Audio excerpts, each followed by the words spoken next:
что со временем стало. Я помню, как в детстве его попросту некуда было девать. Я за час успевал и поесть, и одеться, и во двор ненадолго пойти погулять. А теперь? Что теперь? Только встал, уже вечер. День прошел, словно фаза быстрого сна. Лично мной он практически не был замечен.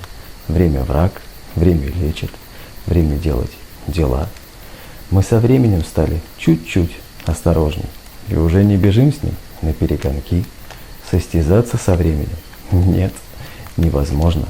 Раньше времени можно откинуть коньки. Время можно убить, но оно пойдет дальше. Время можно терять, его можно тянуть. Но ничто в этом мире не будет как раньше. Все, что есть, это время и жизненный